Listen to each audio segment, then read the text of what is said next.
పేదల ఇండ్లు పేదల్లో ఎస్సీలు ఎస్టీలు మైనారిటీలు తర్వాత కోయలు కూడా ఉన్నారు. చెంచు కోయలు ఆదివాసులు ఉన్నారు. ఎట్లా కూలుస్తారు మీరు? కూల్చడానికి అధికారం లేదు. నిజానికి అది కోయల ప్రాంతం. అది అంటే 5th షెడ్యూల్ ఏరియా 1/70 ఉంటుంది. అక్కడ మీరు పోవడానికి వీల్లేదు. అది తెలంగాణ కాదు, ఆంధ్ర కాదు. కోయలు అక్కడ మూలవాసులు. వాళ్ళని అడిగిపోవాలి కలెక్టర్ కానీ ఎవరైనా. ఆ కలెక్టర్ ఇష్టం వచ్చినట్టు చేసి కూలుస్తూ ఉన్నాడు. ఎస్పీ సపోర్ట్ చేస్తున్నాడు. బుల్డోజర్లే. హైదరాబాద్లో బుల్డోజర్ రాజ్యమే, ఖమ్మంలో కూడా బుల్డోజర్ రాజ్యమే.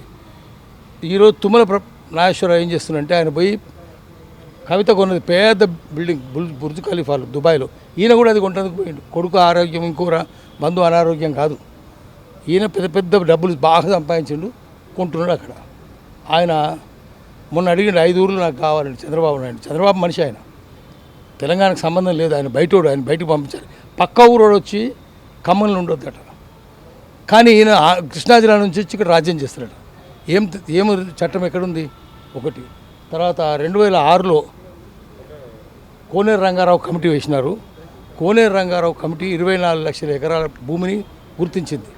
ఇవి ప్రభుత్వ భూములు. ప్రభుత్వం అంటే ఏంటి? ముస్లిం దేవాదాయ సంస్థ వక్ఫ్ కావచ్చు, హిందూ దేవాదాయ సంస్థ ఎండోమెంటు, అది కాకుండా లావణి భూములు, భూదాన్ భూములు, ఒకటి కాదు రకరకాల భూములు, ఇనాం భూములు, ఇవన్నీ గుర్తించింది ప్రభుత్వ భూములు. అంటే పూర్వం సర్ఫకాజ్ భూములు అనేవాళ్ళు. సర్ఫకాజ్ అంటే నిజాం స్వంత ప్రాపర్టీ, సొంత ఆస్తి. రెండవది పాయిగా భూములు. పాయిగా అంటే నిజాం రక్త సంబంధికుల ఆస్తులు. ఈ భూములన్నింటినీ 36 లక్షల ఎకరాల భూమి నిజాం దగ్గర ఉండే సొంత భూమి. అది సర్ఫకాజ్ భూమి. కాస్ అంటే సొంతం. ఆ భూములన్నింటినీ ఆంధ్రప్రదేశ్ ప్రభుత్వం తీసేసుకుంది. అది ప్రభుత్వ భూములేని. ఇప్పుడు ఆఖరి చిరాన్ ప్యాలెస్ ఉంది కదా, కేబీఆర్ పార్క్, అది నిజాం కట్టిందే. లోపల చిరాన్ ప్యాలెస్ ఉంటుంది, మసీదు ఉంటుంది. అది కూడా ప్రభుత్వం తీసేసుకుంది.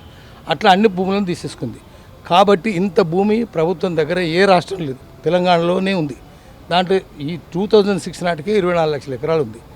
ఆ భూమి అన్నింటినీ వీళ్ళందరూ రాజకీయ నాయకులు తినేసినారు. ఎక్కడికక్కడ కబ్జాలు పెట్టినారు, అన్ని పార్టీల రాజకీయ నాయకులు. ఇప్పుడు తుమ్మల నాగేశ్వరరావు ఉన్నాడు. ఆయన ఏంటి, గతంలో తెలుగుదేశం పార్టీలో మంత్రి, అప్పుడు మంత్రి. మళ్ళా టీఆర్ఎస్ వస్తే టీఆర్ఎస్, కాంగ్రెస్ వస్తే కాంగ్రెస్లో మంత్రి.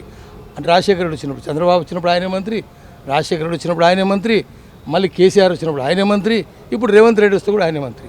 అందరికీ సూట్ కేసులు, డబ్బులు, భూములు ఇస్తుంటాడు. ఈ భూములన్నీ వాగ్దానం చేసినట్టు సీఎంకు. అందుకని ఈ భూములు వచ్చి వెలుగుమట్లు వచ్చి వాళ్ళని కూల్చిపారేస్తున్నారు. వెలుగుమట్ల అది చీకటి మట్ల అయిపోయింది.